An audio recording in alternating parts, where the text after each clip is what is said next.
Hi, everybody. Welcome to the latest episode of the Anatomy of a Room, where we pull back the curtain on a beautifully designed room from one of our members and talk through all of the nitty gritty, how they got there, and what their inspiration was.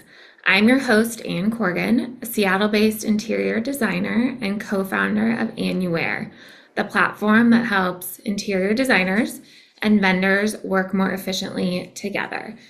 So, what does that really mean and why are we here today? Well, the platform simplifies collaboration, enhances discovery, and fosters community. But we're not just another directory. It's a beautifully designed platform that's incredibly useful. And we made it simple to discover new products, new vendors, and connect with the right people to stay informed.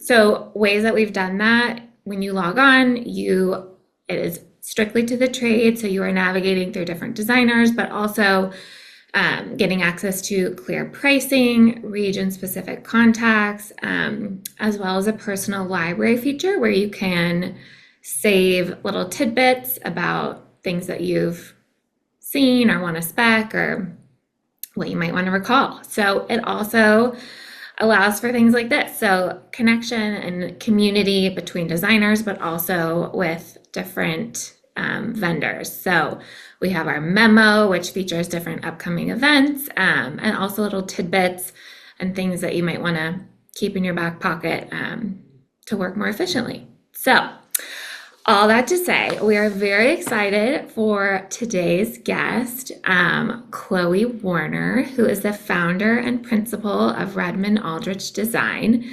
I actually had the pleasure of being an intern for Chloe long ago. Well, not that long ago, I guess, but so I'm super excited to be welcoming her here today. She has a very impressive history. She attended the architecture program at Harvard University's Graduate School of Design and founded her firm, Redmond Aldrich, in 2005. But she has many hobbies beyond that, cooking, flower arranging. She is a ruthless book reviewer. And she also authors the Rad Mini Mag on Substack, which is definitely one of my favorite follows. And she's recently launched a gorgeous line of textiles and wallpaper, Rad Goods, which I am eagerly trying to get into like every project possible because it's so unique and so perfectly you. So she's also quite hilarious. So I'm just so thrilled to have you on today. Hi. My gosh. Um, Thank you so much. I'm so excited to be here. Your time as an intern was so great for the office. Such fond memories. I love it. Perfect. Well, we always love to kind of kick the show off by giving a little preview of kind of your portfolio and the extent of the work that you've done. And I think it pretty quickly reflects your firm's aesthetic and point of view, which is like a master of layering and use of color.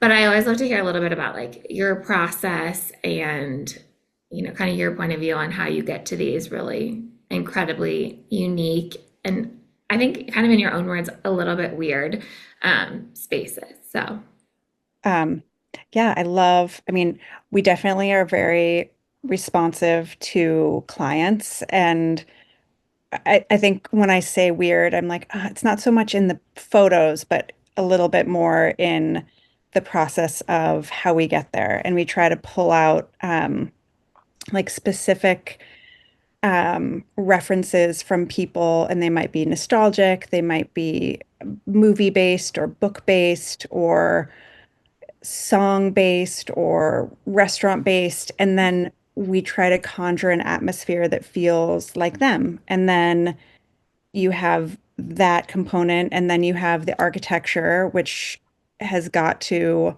be considered. And sometimes, sometimes it can be a hindrance, and sometimes it can be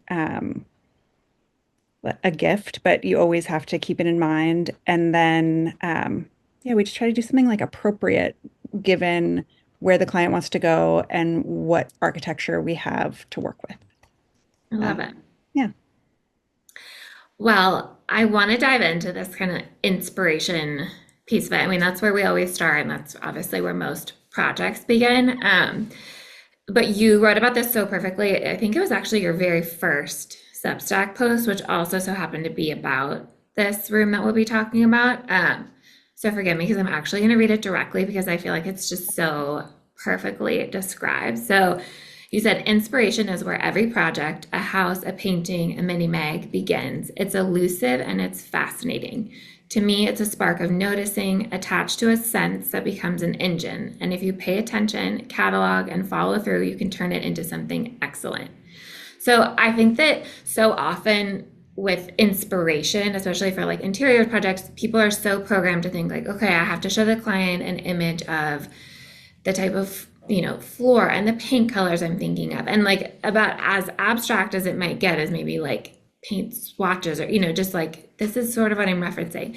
But I feel like you take it a step and beyond in this way more abstract concept with your style guide. So I would love to like kind of dig into that a little bit and understand. I mean, the keywords that you referenced in the Substack were for this particular project were woodsy, socialite, 1980s, Twin Peaks, ornament, busy motel florals, totems, talismans, magic with a tiny bit of sinister, and very, very happy. And it's like, oh my God, then you see these images and you're like, that's it. But like, how did we all get there? And like, can you just, yeah. I mean, I will preface it by saying, like, this is a very special client who is like, yes, talismans, spooky, Twin Peaks. So, like, they are a lot of fun and kind of can meet on that level and want to meet on that abstract level. Um, but yeah, I think the what I've realized is that like the most important thing is creating an atmosphere. And if Mhm. you start too low, if you're like, oh, I love blue or I love unfinished wood, like you're just limiting what you can do with your atmosphere. And so it is really fun to think of the things that actually have moved you in your life, um, and try to put that into something tangible. And I think in that Substack, I also do talk about Jeff Tweedy's book, How to Write One Song. Like, highly recommend that to any creative person. I've never wanted to write a song or even thought that that was an option for me, but hearing how he does it, like his practice was very similar. And it's like, it's about kind of like gathering things that you like, keeping them, and then when you have the opportunity to make something, a song or a room or a presentation, you have like your little sourdough starter, and that's what makes it yours. Yes, I love it. I'm glad you brought that up because it also, there's the book, The Creative Act, which references something very similar. And it's like starting to kind of like hunt and gather these little things and like put them away in a little box and then, come back to them. But so that process for you, I imagine that's something you're doing all the time. Like, are these things like up on pin boards everywhere? Are they cataloged somewhere? Like, let's actually start to bring up these images because the collection of these visuals is so fun, but like how? It's just so amazing to see like this portrait of the cat.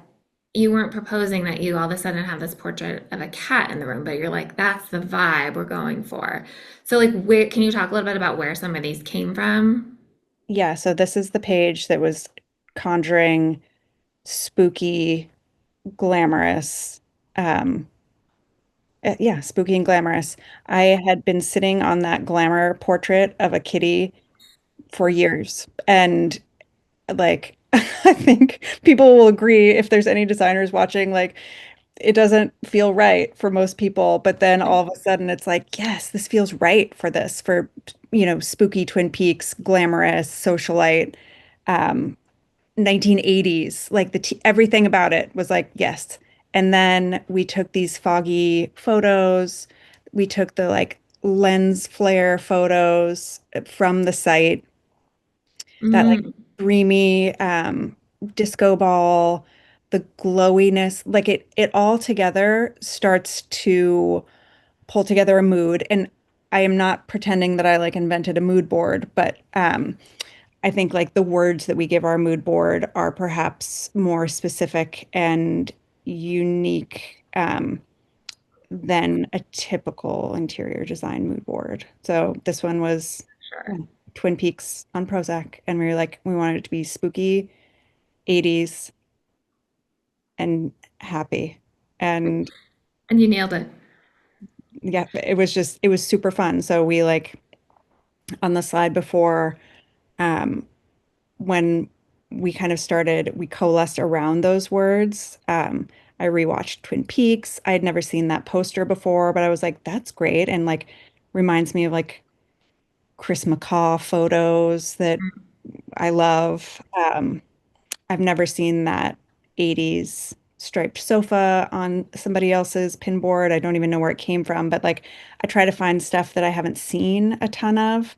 Mhm. Um, and yeah, there's like an element of like m- kind of like witchiness here in the talismans, and then that like spooky picture of I can't remember his name, Agent Kyle McLaughlin, like carrying somebody. Like it was just so spooky and interesting. And the client was like, "Yeah, this feels right. This It's feels right." fun. I mean, amazing. What's like the timeline for something like this? Because I feel like I could go on for like years just trying to like pull it all together. But I mean, this is step one, right? And you're doing this for every project. We're doing True. this for every project, and it's fast. It's like in the beginning, it starts actually with a playlist. Sometimes I like have this fear, like this performance anxiety that I won't be able to like make one, or that like we won't have the ideas, or and I've had clients who are literal and like smart and interesting, but like they've looked at these and just been like, I I don't know what this means. And I have received overly abstract presentations in my life, and I'm like, what is this? Like, I don't even know. Um, but I think that for the people who are driving your project, which is, you know, myself and the designers in my office, like it very much helps us to have this weird, twisty road with Yeah. some like abstract The image. North Star Yeah. keeps it back, getting back to the vibe. Yeah.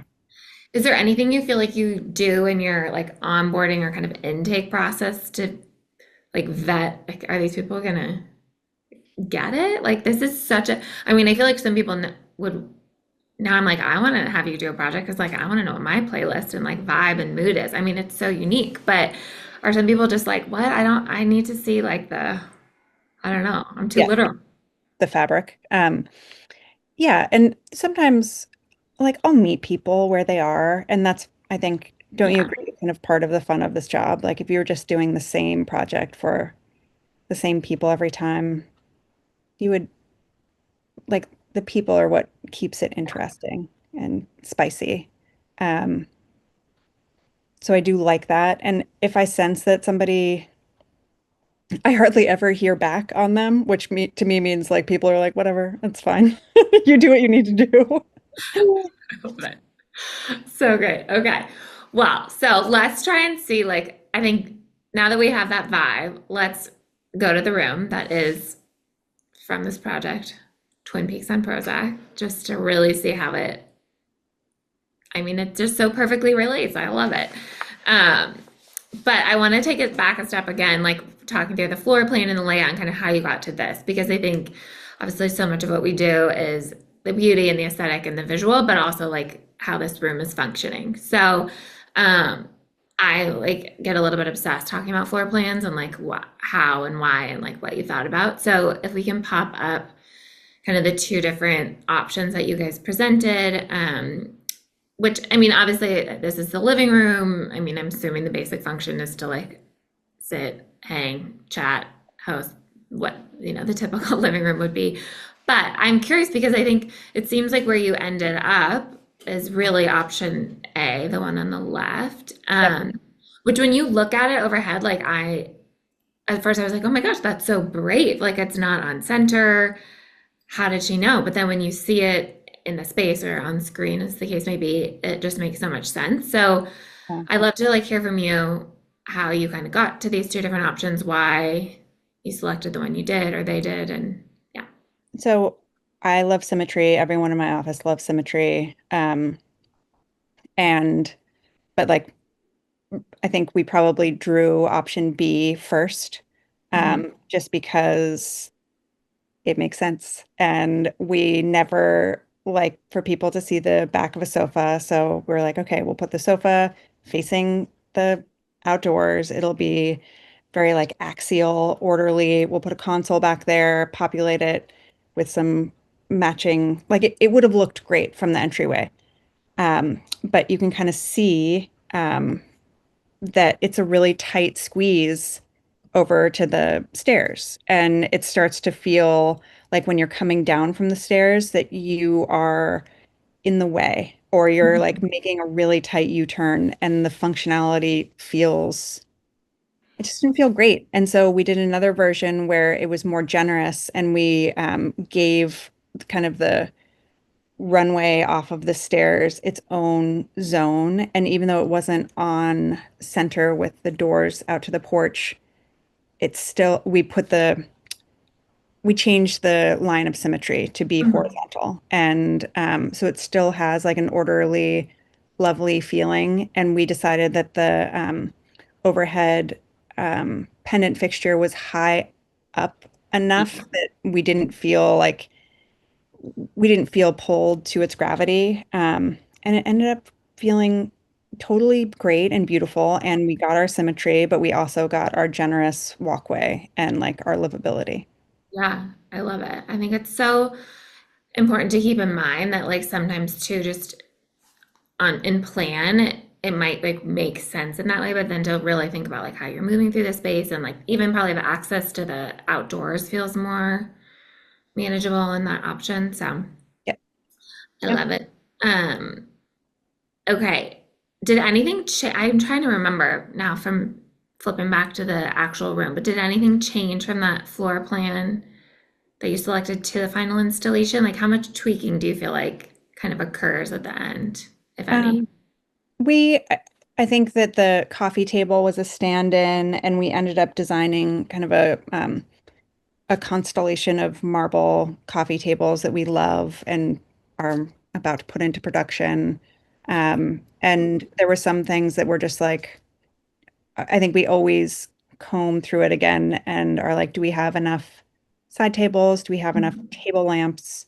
Do we have, yeah, and are things close enough to each other? Yeah, So we probably comb through it one more time for that. keeping that like conversational feel. Conversational. So, can you talk a little bit about how you translated that style guide like into this final iteration? I mean, I think you can look at it and be like, oh yeah, duh. But I mean, this wallpaper is so incredible. I mean, it feels like more of a murally like installation. Yeah. Like was any piece, did it come first or where did you kind of begin? So we usually present two schemes for client review, and this client was very excited to kind of go darker and more romantic and more moody and like wanted to explore the depths of beautiful and sinister, which is I think it's like one of the all-time beautiful and interesting combinations. And so really it's just like the colors, it's like a dark green on the walls, and the walls are tall, um, with like black, um, yeah, hits of black. I think, um, The brass, I feel like, is so kind of gives that like magical, twinkly. and it's kind of like that's a vintage LaBarge mirror. So they're like little hits of like fancy 80s that we were like, let's like fit that in there. And she was very down for that. And then it came together and it was like, oh gosh, this like definitely like it feels singular, and it doesn't, it feels cool and weird. It feels great in there. I'm wondering, Tom, or if we can pull up a one of the like before photos that just shows the space because I think, or someone to walk in, I'm not sure it would feel like such an obvious to wallpaper this because of like all the different angles and like the wall or yeah, like the ceiling. I mean, there's just kind of a lot happening. So, It and was, then if I, yeah, what's that? like a technical, I don't want to say nightmare because Anna Glover was so wonderful about it, but it required a lot of coordination, and she and her studio was amazing. And it took a lot of measuring. And every one of my favorite parts after installation was our client. She was like, how did you pick a wallpaper that goes up, like that has like 18-foot patterns sometimes, but 12-foot patterns other times? And I was like, this was for you. Like, they painted this for you, for this place. And then it goes up the stairs, and like Yeah, it's perfect up the stairs. And then it goes in between those bookshelves. And it was just like, yeah, it feels like it was supposed to be there. totally. I love if we could pull up the image of it actually going up the stairs because I feel like so often, you're looking for like the point where the wallpaper going to end. Like, what's the obvious ending point? And if it's not there, you're kind of like, ooh, how do I navigate this? And so to like look at that and be like, oh yeah, I know what we're going to do. We're just going to like, I mean, it's amazing. That's like very custom mural that totally makes the space. I'm not sure if we're going to get that. Oh yeah, there it is. Love it. Yeah, so Oh gorgeous. wow. Okay, so it's truly wallpapered like within those shelf cutouts. Yeah. Oh my goodness. Yeah, Impressive. they did a beautiful job. Very beautiful. Um, okay, I'd love to know like what's kind of one detail about the space that you feel like might go unnoticed at first glance. Um, uh, let's come back to that. I'm not sure. I'm like, oh, I feel like this is it's There. kind of like hanging out, and it's all, I mean, the lighting is really thoughtful, I would say, but you don't get that from a daytime photo.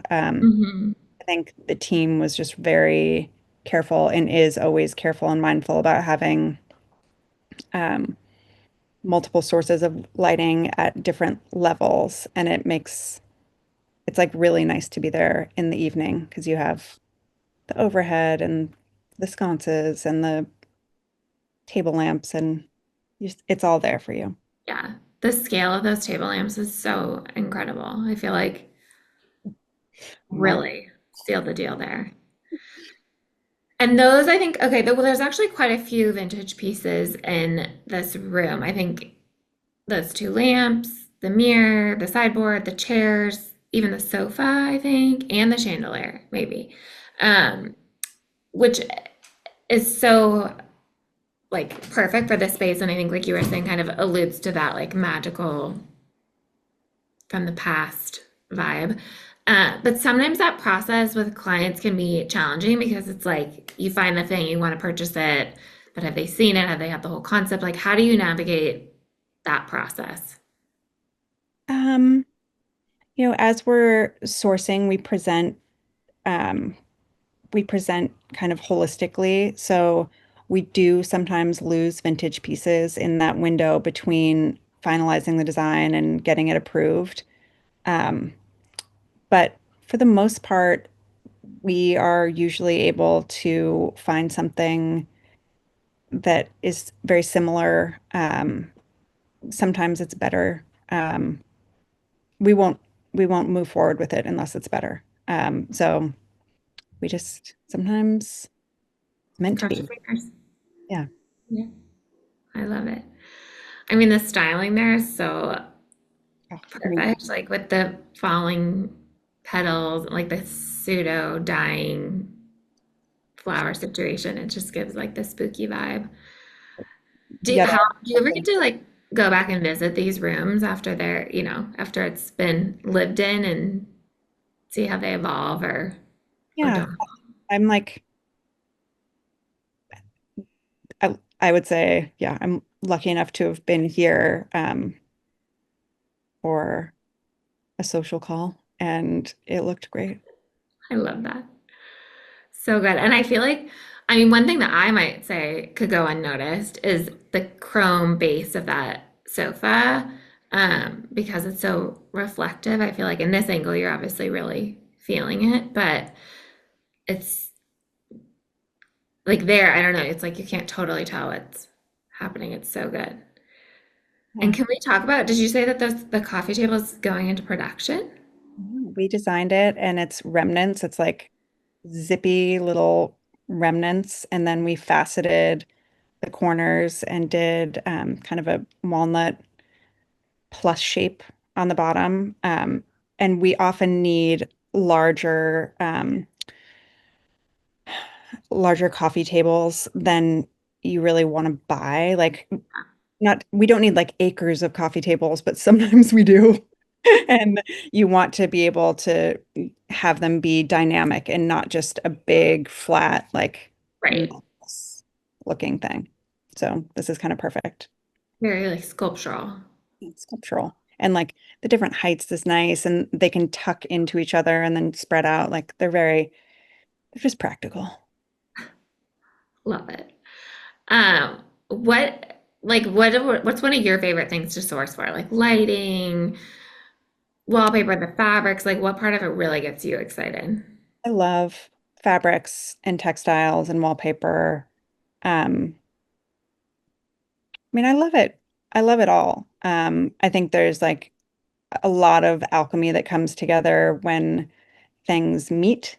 And so, yeah, I'll keep like single things that I love in my little pile. And then, yeah, I actually remember, I don't know if you still have it, but when I interned for you, you had a Pinterest board that was like random fabrics, and you would like, I don't even know where you came across them, but you were like, I saw this thing, I gotta have it. Someone find it. And it was always so fun to be like, where did you come up with? I mean, not in that tone, find it, no, to be make clear, it happen. but like, it was always fun. I think that like, curiosity and like always wanting to like see more, do more, find more is what keeps it feeling so fresh. And each of your projects feels so like I think you can tell that it's from your firm and your point of view, but they feel so unique and so applicable to like, I imagine the client and what their initial request was. That's very nice. Thank you. Sure. Okay, well, let's dive into it. We always kind of call out a couple of the products from the space that we feel like are interesting. And I think there's a couple of vendors that I'm curious to know a little bit more about because I think this is what's so fun too about like seeing these spaces and hearing from different designers, like, the little side table. Well, let's pull up the products before I dive right in. But there's like a stacked, um, it's coming. There it is. The double tier from B Zippy. I mean, I don't know that vendor, that manufacturer. And then I like went so deep on her Instagram and I'm like dying to put one of those in a project. They're so fun. So fun. We use a lot of them. They are, she does beautiful colors and beautiful forms. And yeah, they're great. We love her tables. I love it. Well, and I think it's so like I feel like it's nice to hear someone say, "Oh, we use a lot of them," because it's not like I look at your projects and I think like, "Oh my gosh, there's another bee zippy." That it's like they're tucked in there in a way that feels so fresh and different. But I mean, she truly has like every color under the sun. They're so beautiful. So And it's I beautiful. Like we really love their stuff. love it. And then there's actually like more of the close-up image of that wallpaper, but obviously you had to customize and But it was that sold us on it. I think that this room probably started because of a large sample that I had of that. And I think after we installed it, Anna told me that I was the first person to request a sample. And I just sat on it like a little I love it. hen until I could hatch it. And it was here. But it was this colorway that I was like, we gotta do something with this. So killer. Um, And then a little side table up on the top, it's like I went down a little rabbit hole with that too. And apparently it's truly like one form of Murano glass that they like pull out of this crazy machine. And then I mean, they're like, they don't just pull it out like that, but forming it. And so it's like one whole piece. And I imagine that's the type of piece too that when you see it in person is just Lovely. really lovely. Have you seen the show, the Canadian show, I think it's called Blown Away. It's the glass blowing reality. What? No. It's so good. But you see, like, you hear about people blowing this out of like a single shape, and then you watch these poor contestants make a vase, and you're like, yeah, this is like really, really hard. It's a great show, though. I would recommend it to anyone. Okay, great. I know Blown you have away. some little random names like that. I love it. Blown away. Perfect name. Um, and then yeah, I just think both of these vintage pieces are so unique and like really round the whole thing out. I mean, correct me if I'm wrong, but you use vintage in most of your projects. Yes. I think like a thread that I try to make projects different, but I try to make them all be like not totally dateable. And to do that, you have to use pieces from different decades, from many different decades. So, Well, so fun. Okay, I mean, I know we really dove into this particular room, but I do feel like it'd be great to just spin through some of the images from the rest of the house because I think, you know, some of those other reference points and like keywords, like the what was it, the like mini motel hotel yeah, floral, maybe ditzy motel florals. no, Motel floral. florals. I mean, I love that. And then you think and you're like, what does that really mean? And then you see it's in the primary bedroom, I think, and you're like, oh, that's what she meant. So I'd love to kind of like just pull up a few of those if we could. Yeah. Yeah. I But feel like it's if you can, if we're able to show this and the style guide that has mm, the motel florals, it's just like, oh yes. And what I like is again, like props to our client, hardly anybody would be like, yes, motel florals, that's what I need for my house. but Uh, like good for her for trusting because that's I think that's what's so crazy about the process is just like getting that trust, right? I mean, like I know this is a little bit wild, but just like come with me on the journey and you'll be glad you did in the end. And I'd yeah, say yeah. she probably was. Um, and then the TV, like kind of entertainment-y snug of a room that has that really amazing bold pattern on the sofa. So yeah, this room kind of wraps around, it's connected a little bit to the living room and um, we painted, it's a very open area. So we painted the ground of that beautiful wallpaper just so there would be continuity, but then the living room would feel unique and special and be able to like hold its own. And So that upholstery on the sofa, I mean, it almost looks like a rug, but it's fabric. amazing Pierre Frey, like a very thick woven. And I mean, it does look like a t-shirt from the 80s kind of, right? Like not like hypercolor, but you know what I'm talking about? Like Yeah. it has an energy. Um, I actually feel like now that I'm like seeing myself on the screen, it's like very in palette. I'm like, oh my God, I just it's very came unbalanced. straight from the 80s. I Very love cool. it. Okay, and then actually there was also the really amazing photo from the point of view of the entry looking into the living room. And yeah, um, the blue on the ceiling like pulled in with the sofa. Was that intentional or just like so perfectly? No, I think when we lay out a palette, kind of each room is represented by a tray, and then we weed out half the trays, and the trays that are left get looked at from above, and we're looking for some friends, and like that's a beautiful line to pull through. So perfect. Even with the runner in the middle, it's just like boop, boop, boop. So pretty. I love it. Okay. Well, any like last words on this room that you're just like, oh, I really need them to know about this one special thing? Or should we move into our Q&A, see whatever the people want?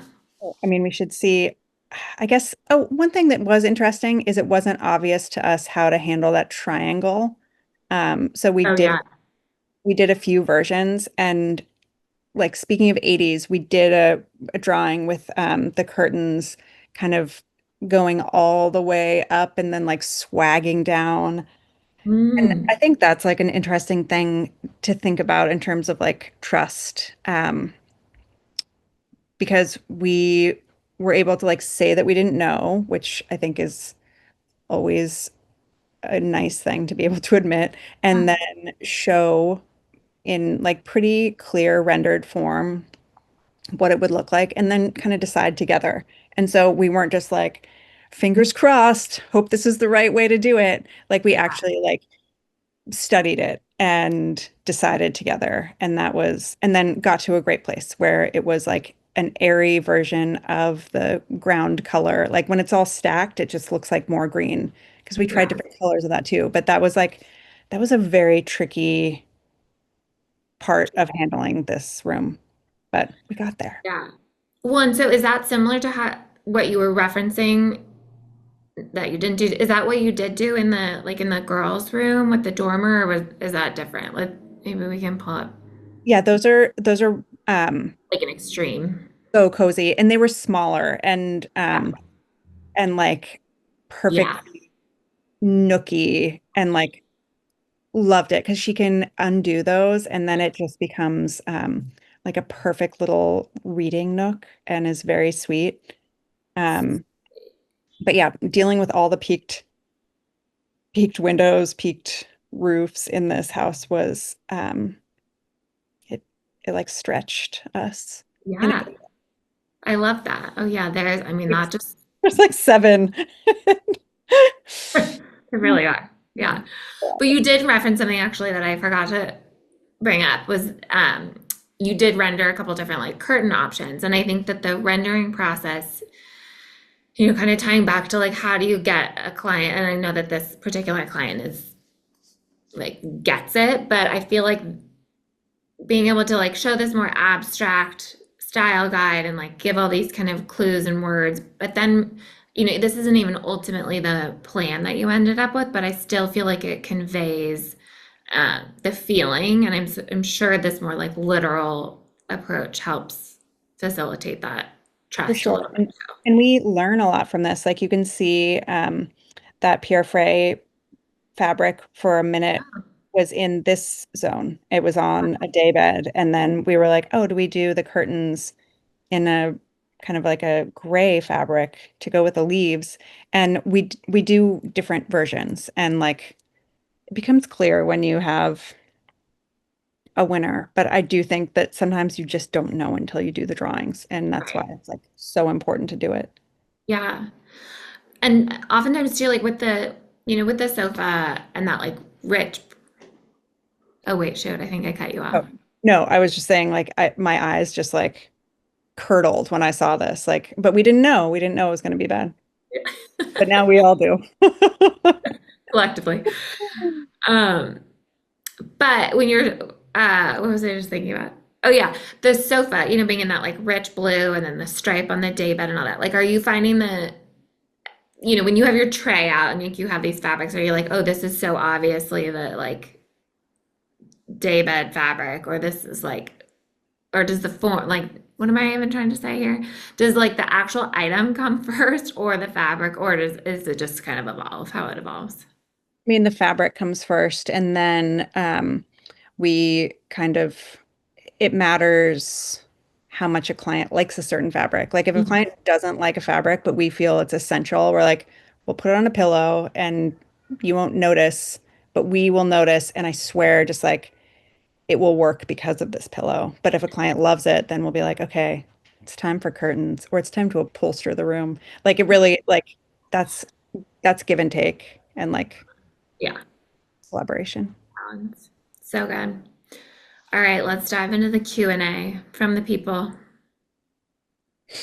Mm. See what we got. Okay, love this. Well, you talk a lot about like, okay, well, the question, what's one piece of advice you'd give to up and coming designers hoping to develop their own aesthetic voice? And I think you talk a lot about this with clients too, of like their AQ, their aesthetic intelligence. So how do you, yeah, kind of educate on that? Um, I mean, it's a great question, and I would say it's like a life's work, and I it's like the most fun work. I feel like a lot of people say to travel, and I think that's amazing, like going where things are different enough that you feel a little bit shocked. And then you're like, why am I shocked? And then you pay attention, you're like, oh, I love my hotel room. I love this restaurant. I like start paying attention to things that you love, make a catalog of them, and it can be digital, it can be real. Um, I think that like Instagram kind of flattens what Mm, you your own little voice a little bit. But bookstores do the opposite. So I would say like if you're willing to buy a book, I think that like it can become a part of you. But like one free image just coming in for like 2 seconds, it just kind of like it just gets you to this weird flat center. So I think invest in yourself. I travel and going places where thoughtful people have designed things like restaurants and hotels, and then buy books. And there yeah. you go. Easy as that. Ooh, okay. How does your background in architecture influence your design process? Um, I love to draw. And I think part of the reason I wanted to go to architecture school was because I loved blueprints. And like, mean surprise, nobody, they don't teach you how to do blueprints and nobody does those. Um, but I love to draw and I love elevations and I've always kind of sensed that they were worth it. And yeah, I think you learn a lot when you draw. Um, and then I think, and this is probably a weird thing to say, but it gave me quite a lot of confidence Mhm. because it was a very hard program and I struggled. And there were 4 times when I was like, I don't need this. I'm going to be a dropout and that will be fine. And like, I really had to psych myself up to get over the finish line. And then when I did, I was like so happy because no one has ever been as mean to me again. Like, not the meanest client. Like, they are way better than like a critique in architecture school. And so it just like, just gave me Yeah, some confidence and like everything after that has felt kind of easy. love that. Wow. People are going to be flying back to architecture school. I'm not sure I would recommend it. Um, are there any new vendors or manufacturers that you've discovered recently and are loving? Oh my gosh. Yes, I just got back from Copenhagen and I feel it is my spiritual aesthetic home. And right before I left, I had pinned some lighting by do you want me to look it up? It's like it should come right up. And then I went to a hotel and I was like, it's the lighting. And they used so much of it and it's so beautiful. And I was like, I'm about to use That's amazing. a lot of pieces. Here, I'll show you a picture. I love it. Um, Yeah, the discovery piece. And I feel like that also speaks to like, we can find things, we can see things online and whatever, but then to translate that into seeing them in person and then also like used in a beautiful space just really takes it to takes it another to level. a new level. Um, I I hate to make people watch me scroll. Okay, here it is. So I can't remember the name of these. Just teasing the people. Okay, can you see Oh, that? yeah. And it's just like a very glowy, lovely So good. glass ball. And Yeah, I was like considering it before I left, and then I saw it and I was like, oh, I'm gonna get 100 of these. These are Yeah. beautiful. It's like so Especially, simple. I feel like with lighting in particular, it's so helpful to see it in like the scale of it and like the way it glows and all that. It's so hard unless you see it in person. Um, yeah, so true. We'll have to, we're teasing the people without the name, but we'll follow up. We'll look it up. Okay, do you have any systems or productivity processes that you swear by? Um, we use Studio in our office, and we keep track of time on, you know, spreadsheets. Yeah. Um, I was like interested in trying Slack, but I don't know. I don't think it's that great. Um, I actually like I think I might be about to move our whole office off of Adobe onto Canva. Yes. Wow. I know. And like we are power users. It's not a skill issue. You look at the Canva branding and you think it's terrible, and then it's a very powerful, very excellent program. So Interesting. yeah, that's been like a big deal of 2024/2025. Okay, I'll be eager to hear. All right. Last question. What exciting projects do you have coming up that you can share with us? I mean, so we have a book. I have a book. I just wrapped the copy of a book, and it's coming out in April from Abrams. It's real, and like Nice. it's almost locked, and I'm so Um, excited. And the title is pretty weird. That's the title. That is amazing. Wait, did you say that to me before? And I didn't even like, I thought you were saying like, oh, it's a pretty weird title. And I was like, oh, I wonder what it is. That's It's it. pretty That's weird. so perfect. The covers are like we haven't finalized that, but they're so pretty, and like I've loved every second of the process, and like That's pretty weird. amazing.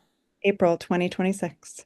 I love it. When can people pre-order? You know, that's like the thing. Didn't know Um, that was such a yeah, thing. I don't know, but you know, Stay tuned. Instagram will know. I will now. I love it. Okay, well, this has just been such a treat. Thank you for Hey, thank you so much for inviting me and doing all the pre-work. It was really fun. coming live from Maine. Live from Maine, the So best. good. All right. Well, thank you everybody for tuning in to our latest episode. That was such a treat. I hope you're feeling inspired and had some good takeaways from Chloe. And if you want to know more, if you're an interior designer or a vendor, come visit us at annuare.design and sign up to become part of our community in the directory. And stay tuned for the next episode. All right. Thanks, everyone. Bye.